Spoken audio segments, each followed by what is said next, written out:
Hello दोस्तों, study with अनु में मैं अनु आपका स्वागत करती हूँ। और आज हम पढ़ने वाले हैं, आज से स्टार्ट करने वाले हैं प्रहार की मैगज़ीन। तो ये आप देख सकते हैं, ये हमें यूपी पीसीएस 1 से संकल्प से सिद्धि से ये हमें प्रोवाइड होती है और ये हमेशा प्रहार मैगज़ीन निकालते हैं। तो इसमें हमें बहुत ही इम्पोर्टेंट करंट अफेयर्स मिल पाते हैं। तो ये मुझे प्रोवाइड हो पाई उनके टेलीग्राम चैनल से।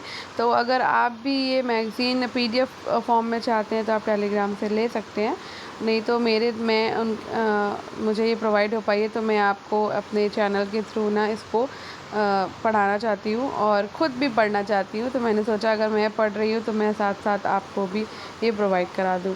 तो आप देख सकते हैं प्रहार 2025 की ये मैगज़ीन है, करंट अफेयर 2025। और प्रहार की मैगज़ीन काफ़ी अच्छी होती है, तो उनका बहुत बहुत धन्यवाद कि वो इतना अच्छा मटेरियल हमें प्रोवाइड कराते हैं। तो चलिए इसमें देखते हैं कि क्या क्या चीज़ें हैं।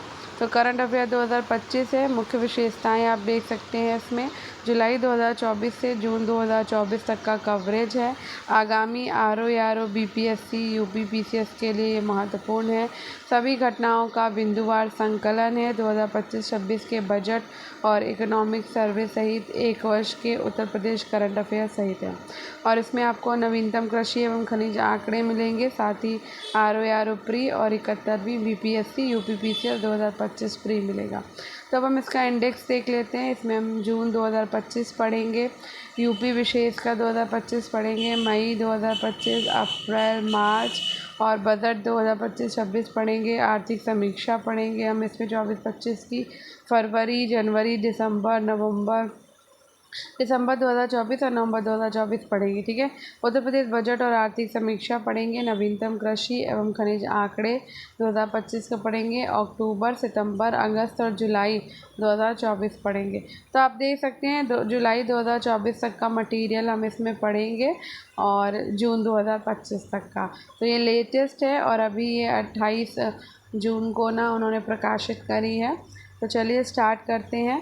तो स्टार्ट करने से पहले अगर आप मेरे चैनल पर नए हैं स्टडी विद अनु में, तो स्टडी विद अनु को सब्सक्राइब करना बिल्कुल ना भूलिएगा और बेल आइकन को प्रेस ज़रूर करिएगा, ताकि मेरे आगे आने वाले सभी वीडियोस की नोटिफिकेशन आपको मिलती रहे। तो चलिए स्टार्ट करते हैं। तो आज इसका पहला पार्ट है ये, तो देखते हैं कितने पार्ट्स में कंप्लीट हो पाती है ये। तो हम शुरू कर रहे हैं आज जून 2025 से। तो 15 जून तक का अपडेटेड है ये। तो पहला है हमारा विश्व दुग्ध दिवस। तो विश्व दुग्ध दिवस 2025 में मनाया गया और तिथि है इसकी 1 जून 2025। स्थापना है संयुक्त राष्ट्र के खाद्य और कृषि संगठन एफएओ के द्वारा 2001 में की गई और इसका उद्देश्य है दुग्ध के पोषण, खाद्य सुरक्षा और सतत कृषि। एक सेकेंड। विश्व दुग्ध दिवस तिथि 1 जून 2025 को मनाया गया ये। ठीक है, इसकी स्थापना संयुक्त राष्ट्र के खाद्य और कृषि संगठन एफएओ के द्वारा की गई है। स्थापना के द्वारा 2001 में की गई थी। इसका उद्देश्य है दुग्ध के पोषण, खाद्य सुरक्षा और सतत कृषि में योगदान को उजागर करना। इसकी थीम है आइए डेयरी की शक्ति का जश्न बनाएं। ठीक है, नेक्स्ट है इसमें आसियान रक्षा मंत्रियों के सम्मेलन और विशेषज्ञ कार्य समूह EWG की 14वीं बैठक। तो नई दिल्ली में काउंटर टेररिज्म पर का आयोजन किया जाएगा। भारत और मलेशिया संयुक्त रूप से इस बैठक की सह-अध्यक्षता करेंगे। ये पहली बार है जब भारत आतंकवाद रोधी EWG की सह-अध्यक्षता करेगा। तो ये इम्पोर्टेंट है कि भारत पहली बार EWG की सह-अध्यक्षता करेगा। नेक्स्ट है code emergency mobile app AIIMS Bhopal. इसका उद्देश्य है आपातकालीन स्थितियों में तत्काल चिकित्सा सहायता प्रदान करना। ठीक है, विशेषताएं हैं मेडिकल स्टाफ को रियल टाइम अलर्ट और निर्देश भेजने की क्षमता। लाभार्थी हैं दुर्गम और आपातकालीन क्षेत्रों में रहने वाले नागरिक। बोधि यात्रा उत्तर प्रदेश। तो 2 से 7 जून 2025 तक बोधि यात्रा शुरू की गई यूपी में और इसका उद्देश्य है एशियन देशों के प्रतिनिधियों को उत्तर प्रदेश के बौद्ध स्थलों से परिचित कराना। स्थल आगरा से शुरू होकर सारनाथ और बिहार के बौद्ध स्थलों तक यात्रा होगी। भागीदार देश हैं इसमें कंबोडिया, लाओस, म्यांमार, थाईलैंड और वियतनाम। ठीक है। नेक्स्ट, अंकुर योजना लॉन्च किया गया है उड़ीसा सरकार के द्वारा और इसका उद्देश्य है शहरीकरण की चुनौतियों का समाधान और समावेशी विकास को बढ़ावा देना। नेक्स्ट है अंतर्राष्ट्रीय जैव विविधता दिवस 2025। तो ये मनाया गया आपका 22 मई को। अंतर्राष्ट्रीय जैव विविधता दिवस हम 22 मई को मनाते हैं और इस बार भी 22 मई को ये मनाया गया। लेकिन इस बार 2025 में अंतर्राष्ट्रीय जैव विविधता दिवस की थीम रही है प्रकृति के साथ सामंजस्य और सतत विकास। नेक्स्ट है भारत जेन लॉन्च किया है भारत सरकार के द्वारा 2025 में ये भारत जेन लॉन्च किया गया। इसका उद्देश्य है भारत की भाषाओं और सांस्कृतिक संदर्भों के अनुरूप एक स्वदेशी एआई मॉडल का विकास करना, भारतीय भाषाओं में एआई सेवाएं प्रदान करना। ठीक है। नेक्स्ट, ओडी इंडिया के ब्रांड एम्बेसडर हैं नीरज चोपड़ा। ओडी इंडिया के ब्रांड एम्बेसडर कौन है? नीरज चोपड़ा है, यह याद कर लीजिए। ओडी इंडिया के ब्रांड एम्बेसडर है नीरज चोपड़ा। ठीक है। Global India of the year 2024 Sadhguru, global India of the year 2024 Sadhguru, ठीक है, के द्वारा प्रदान Canada India foundation, Isha foundation के संस्थापक हैं सद्गुरु। सद्गुरु ने पुरस्कार राशि को कावेरी कॉलिंग परियोजना में दान किया है। ठीक है। Global India of the year 2024 कौन है? सद्गुरु है। इनके द्वारा प्रदान किया गया Canada India foundation, Isha foundation के संस्थापक हैं सद्गुरु। सद्गुरु ने पुरस्कार राशि को कावेरी कॉलिंग परियोजना में दान कर दिया है। ठीक है। वर्ल्ड बाइसिकल डे 2025 की तिथि कौन है? 3 जून 2025। वर्ल्ड बाइसिकल डे 2025 की तिथि है 3 जून 2025 और इसकी थीम है साइकिलिंग फॉर सस्टेनेबल फ्यूचर।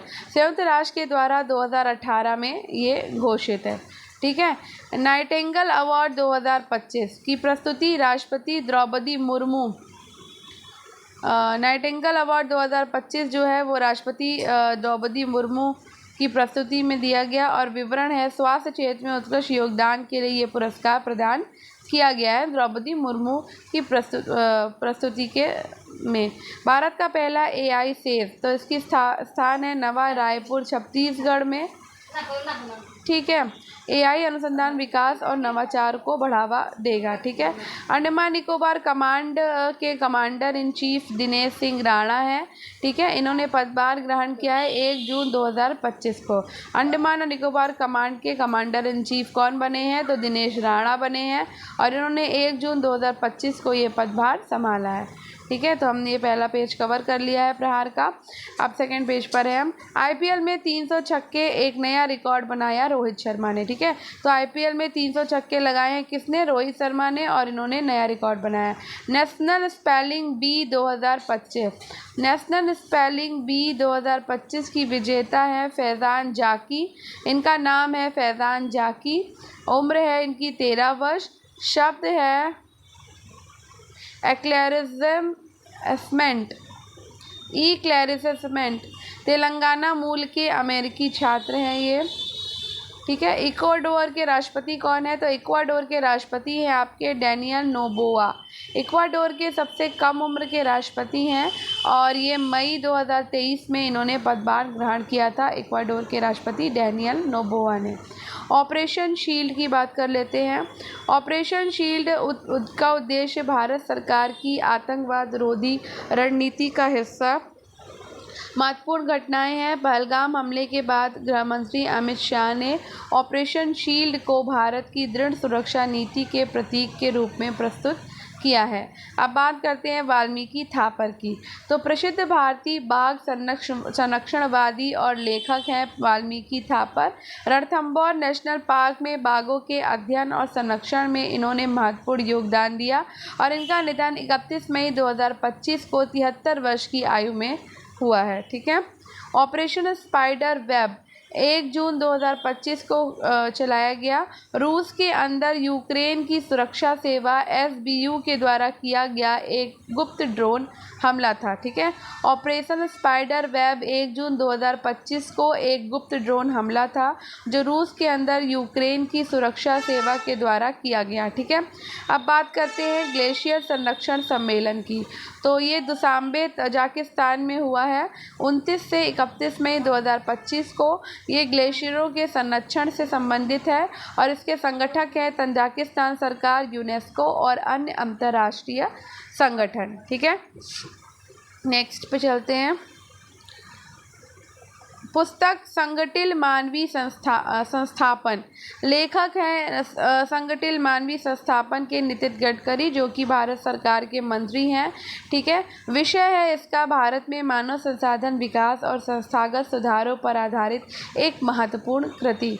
ठीक है, जलवायु प्रदर्शन सूचकांक 2025 के जारी करता है German watch, new climate institute और क्लाइमेट एक्शन नेटवर्क इंटरनेशनल। 4 प्रमुख संकेतकों के आधार पर देशों का मूल्यांकन करता है: ग्रीन हाउस गैस उत्सर्जन GHG, नवीकरणीय ऊर्जा, ऊर्जा उपयोग और जलवायु नीति। शीर्ष 3 स्थान खाली रह गए हैं। डेनमार्क चौथे स्थान पर है शीर्ष पर। German watch, new climate institute और climate action network international. Bharat का स्थान इसमें भारत की रैंकिंग 10वीं है जो 2024 में 7वीं से गिरावट दर्शाता है। ठीक है, नेक्स्ट है ग्लेन मैक्सवेल, क्रिकेट ऑस्ट्रेलिया संन्यास की घोषणा। 2025 के मेजर लीग क्रिकेट सत्र में वॉशिंगटन फ्रीडम टीम की कप्तानी की। ठीक है, और ये आप देख सकते हो इसमें आरो सामान हिंदी का मोग भी इनके द्वारा जो है पेड बैच में मिलेगा। ठीक है आपको। चलिए अब हम अपना तीसरा पेज देखने वाले हैं। इसमें दूसरा पेज कंप्लीट हो गया है। तो पर्यटन विकास की बात कर लेते हैं।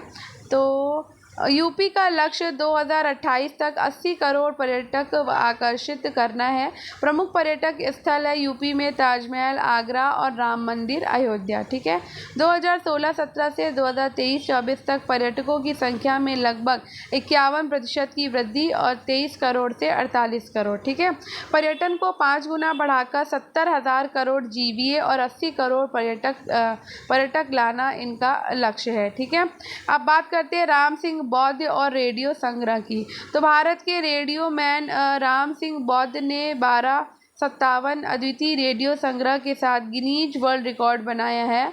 तो 1257। ठीक है, प्रधानमंत्री ने नवंबर 2023 में मन की बात ने उनकी सराहना की। ठीक है, अब बात करते हैं मलेरिया उन्मूलन लक्ष्य की। तो यूपी ने 2027 तक मलेरिया मुक्त प्रदेश बनने का लक्ष्य रखा है। मलेरिया प्लाज्मोडियम परजीवी से होता है और संक्रमित मच्छरों से ये फैलता है। भारत ने 2017 से 2023 के बीच में मलेरिया मामलों में उल्लेखनीय कमी की है। आर्म फोर्सेस फेस्टिवल 2024 लखनऊ, इसका आयोजन 3 से 5 सितंबर 2024 को सूर्या खेत परिसर लखनऊ में हुआ। नवीनतम सैन्य उपकरण, हथियार, टैंक, हेलीकॉप्टर आदि प्रदर्शित है। सभी के लिए निःशुल्क प्रवेश, कार्यक्रमों में पैराशूटिंग, फ्लाई पास्ट आदि। ठीक है, नेक्स्ट गोरखपुर सैनिक स्कूल 176 करोड़ की लागत से 49 एकड़ में बना पूर्वांचल का पहला सैनिक स्कूल है गोरखपुर सैनिक स्कूल। ये कक्षा 6 से 12 तक बालकों बालिकाओं के लिए आवासीय शिक्षा प्रदान करेगा और हॉस्टल के नाम है शहीद भगत सिंह, राम प्रसाद बिस्मिल, बंधु सिंह और रानी लक्ष्मीबाई। ठीक है, गोरखपुर सैनिक स्कूल के। नेक्स्ट उत्तर प्रदेश का ज़ीरो पावर्टी स्टेट अभियान। तो इसकी घोषणा महात्मा गांधी जयंती पर गरीबी मुक्त प्रदेश बनाने का लक्ष्य हुआ। मुख्यमंत्री योगी आदित्यनाथ ने 1 वर्ष में गरीबी मुक्त यूपी बनाने का महाअभियान शुरू किया है। निर्धन परिवारों को भोजन और बेहतर शिक्षा उपलब्ध कराना। ग्राम पंचायत स्तर पर 25 निर्धनतम परिवार जो है वो चयनित किए गए हैं। ठीक है, अब बात करते हैं राष्ट्रीय शिक्षक पुरस्कार 2024 की। तो 5 सितंबर 2024 को राष्ट्रपति द्रौपदी मुर्मू के द्वारा 50 शिक्षकों को पुरस्कार दिया गया। यूपी के शिक्षक रविकांत द्विवेदी, श्याम प्रकाश मौर्य। चयन प्रक्रिया है प्रारंभिक स्क्रीनिंग और जूरी द्वारा अंतिम चयन। ठीक है, नेक्स्ट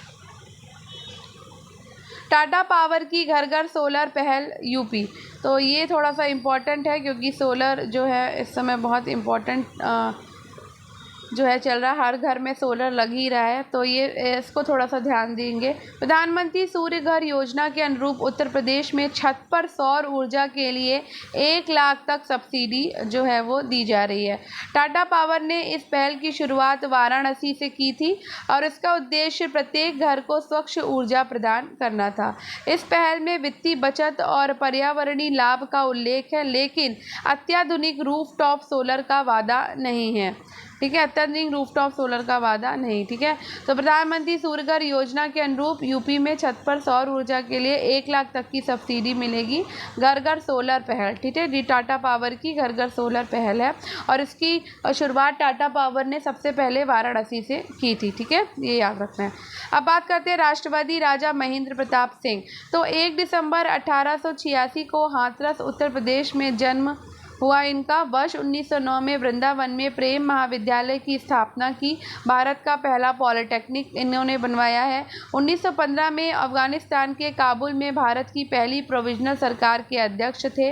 1932 में नोबेल शांति पुरस्कार के लिए ये नामांकित भी हुए। ठीक है, उत्तर प्रदेश भारत का पहला राज्य है जो सरकारी खरीद में जेम प्लेटफॉर्म को पूरी तरह एकीकृत कर चुका है। ठीक है, तो ये याद रखना है कि यूपी भारत का पहला राज्य है जो खरीद में जेम प्लेटफॉर्म को पूरी तरह एकीकृत कर चुका है। ठीक है, नेक्स्ट अब हम पढ़ने वाले हैं चौथा पेज। ठीक है, उत्तर प्रदेश में डीजीपी नियुक्ति नियमावली। तो नियमावली में डीजीपी पद के लिए कम से कम 6 महीने सेवानिवृत्ति शेष होना अनिवार्य नहीं है।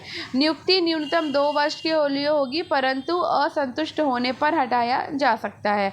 चयन समिति में उच्च न्यायालय के सेवानिवृत्त न्यायाधीश, मुख्य सचिव, यूपीएससी प्रतिनिधि आदि होंगे। ठीक है, कासिमपुर पावर हाउस की बात कर लेते हैं। तो ये अलीगढ़ में है कासिमपुर पावर हाउस। कृत्रिम आर्द्र भूमि के रूप में विकसित किया जा रहा है कासिमुपर पावर हाउस और 4 इकाइयाँ इसमें 1270 मेगावाट उत्पादन होगा। हाल ही में 1 इकाई बंद है। ठीक है, उत्तर प्रदेश में केंद्रीय विद्यालय का विस्तार देख लेते हैं। तो ये 5 जिलों में है। अयोध्या, जौनपुर, कन्नौज, बिजनौर, महाराजगंज में नए केंद्रीय विद्यालय खोले जा रहे हैं। तो ये 5 जिले कौन कौन से? अयोध्या, जौनपुर, कन्नौज और बिजनौर और महाराजगंज। ठीक है, राज्य में कुल केवी की संख्या 127 हो गई, यानी कि यूपी में कितने केंद्रीय विद्यालय हैं? तो 127 हैं। केवीएस की स्थापना 1963 में केंद्र सरकार के द्वारा की गई थी। सोशल एजुकेशन जोन सेज और उच्च शिक्षा प्रोत्साहन नीति 2024।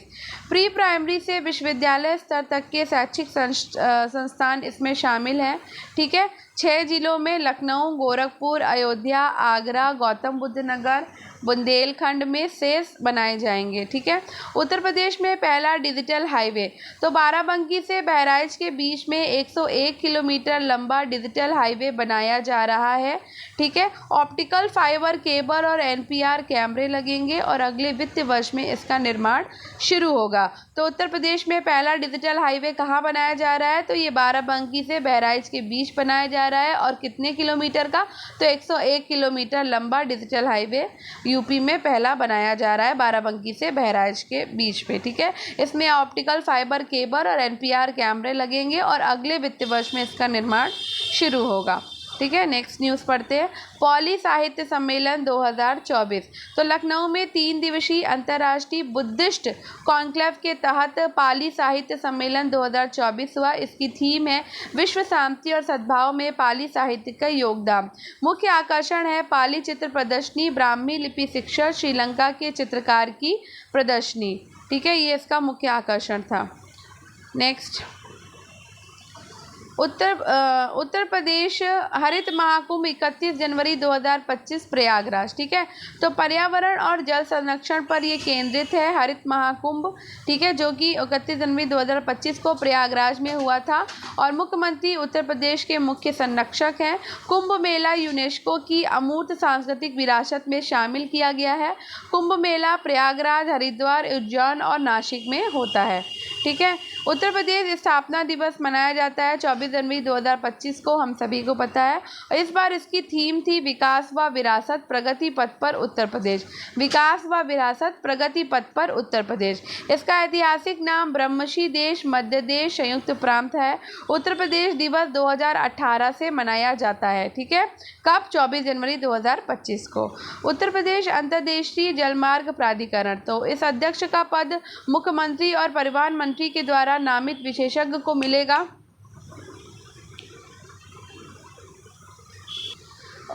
अध्यक्ष का पद मुख्यमंत्री और परिवहन मंत्री के द्वारा नामित विशेषज्ञ को मिलेगा। इसका उद्देश्य है जलमार्ग विकास, पर्यावरणीय दबाव कम करना। भारतीय अंतर्देशीय जलमार्ग प्राधिकरण के प्रतिनिधि इसमें शामिल हैं। अब बात करते हैं घनौरी आर्द्रभूमि की, तो ये गौतम बुद्ध नगर में स्थित है। घनौरी आर्द्रभूमि सारस, क्रेन समेत अनेक पक्षी प्रजातियों का आवास है घनौरी आर्द्रभूमि। ठीक है, तो ये गौतम बुद्ध नगर में स्थित है।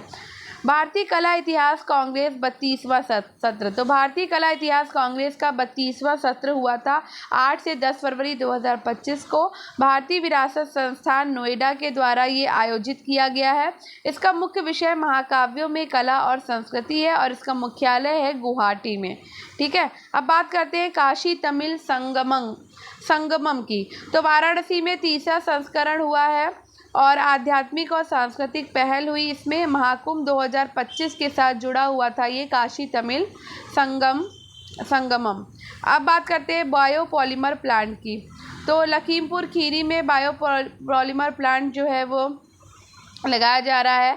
22 फरवरी 2025 को इसकी आधारशिला रखी गई और 2850 करोड़ रुपए की लागत से ये बायोपॉलीमर प्लांट लगाया जाएगा लखीमपुर खीरी में, और ये पर्यावरण संरक्षण और आत्मनिर्भर भारत के लिए लगाया जा रहा है। ठीक है, बायोपॉलीमर प्लांट लखीमपुर खीरी।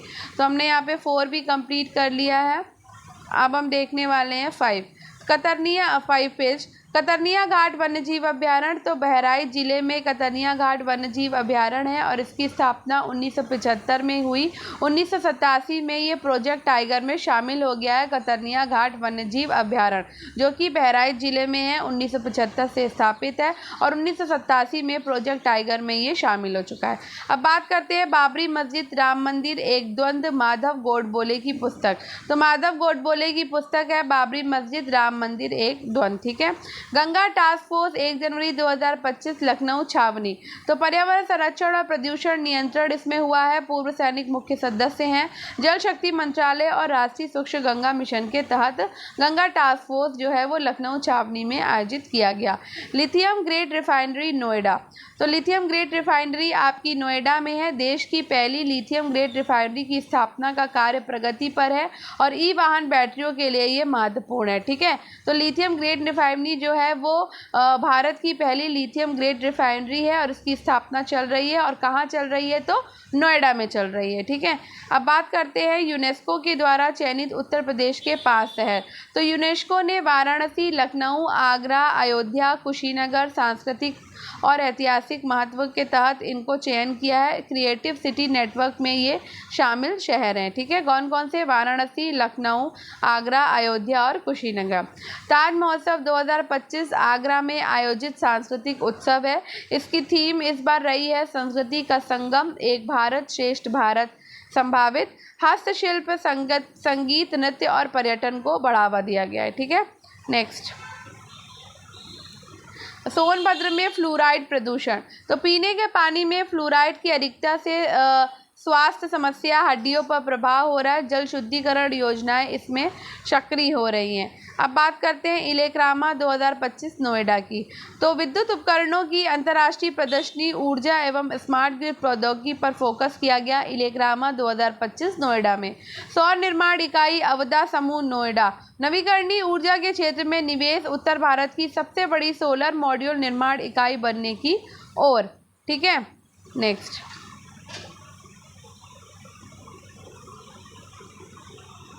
बिरसा मुंडा संग्रहालय मिर्जापुर और सोनभद्र में। ठीक है, तो मिर्ज़ापुर और सोनभद्र में मिर्सा बुड्ढा संग्रहालय जो है वो स्थापित किया गया है। ये आदिवासी स्वतंत्रता सेनानी को समर्पित है। आदिवासी संस्कृति और विरासत को ये प्रदर्शित करता है। ठीक है। राष्ट्रीय स्वच्छ वायु कार्यक्रम सम्मेलन गोरखपुर 2025 में आयोजित किया गया। वायु गुणवत्ता सुधार पर यह केंद्रित है। एनजीटी और सीपीसीबी के विशेषज्ञों की इसमें भागीदारी है। केले के रेशे से उत्पादन, तो केले के रेशे से उत्पादन लखीमपुर खीरी में किया जा रहा है। पर्यावरणीय नवाचार और महिलाओं की आजीविका हो रही है इसमें। इससे आपका बैग बनाई जा रही है, टोपी बनाई जा रही है, फोल्डर जैसे जैविक उत्पाद जो है वो केले के रेशे से बनाए जा रहे हैं लखीमपुर खीरी में। ठीक है। अश्विनी रडार गाजियाबाद, डीआरडीओ के द्वारा विकसित आधुनिक रडार प्रणाली है ये अश्विनी रडार। रक्षा क्षेत्र में आत्मनिर्भरता की दिशा में कदम है और ये गाजियाबाद में है। ठीक है। चित्तू पांडे स्मारक बलिया में बनाया गया है। तो स्वतंत्रता संग्राम सेनानी जिन्हें बलिया का गांधी कहा जाता है, चित्तू पांडे को, ठीक है, स्थानीय आंदोलन की प्रेरणा के लिए ये बनाया गया है। जैविक खेती संगोष्ठी गाजियाबाद, तो प्राकृतिक कृषि रसायन मुक्त उत्पाद को बढ़ावा देने के लिए जैविक खेती संगोष्ठी की गई गाजियाबाद में। ये किसानों को जैविक पद्धतियों की जानकारी देगा। ठीक है। भारत नेपाल साहित्य महोत्सव 2025, तो वृंदावन मथुरा में दोनों देशों की भाषाई और सांस्कृतिक साझेदारी को बढ़ावा देगा। काव्य, नाटक, संवाद और पुस्तकों की प्रदर्शनी होगी इसमें। ठीक है। पहला टेक्सटाइल मशीन पार्क कहाँ पर है, तो भाई कानपुर में हो रहा है। ये पहला टेक्सटाइल मशीन पार्क बन रहा है। वस्त्र उद्योग के आधुनिकीकरण हेतु और रोजगार और निर्यात वृद्धि की संभावना के लिए पहला टेक्सटाइल मशीन पार्क कानपुर में बनाया जा रहा है। ठीक है। नेज़ा मेला, तो नेज़ा मेला आपका संभल में हो रहा है। पारंपरिक हथियारबाजी और सांस्कृतिक उत्सव के लिए मुस्लिम समुदाय की ऐतिहासिक परंपरा है नेज़ा मेला। ठीक है। तो हमने यहाँ पे 5 पेज आपके कंप्लीट कर लिए हैं। तो अभी हम इतने ही पेज कंप्लीट करेंगे इसमें, वरना फिर वीडियो थोड़ा ज़्यादा लंबा हो जाएगा। तो हम इसमें 5 पेज कंप्लीट कर चुके हैं। ठीक है। नेज़ा मेला तक। अब बाकी का हम कल अपने नेक्स्ट पार्ट में पढ़ेंगे। ठीक है। तो धन्यवाद। आपको अगर ये प्रहार मैगज़ीन पसंद आ रही हो तो वीडियो को लाइक करिएगा, शेयर करिएगा और स्टडी विद अनु के साथ कनेक्टेड रहिएगा। स्टडी विद अनु को सब्सक्राइब करिएगा। धन्यवाद। मिलते हैं कल, अपनी आगे की मैगज़ीन को कवर करते हैं। तब तक पढ़ते रहिए, सफलता ज़रूर मिलेगी।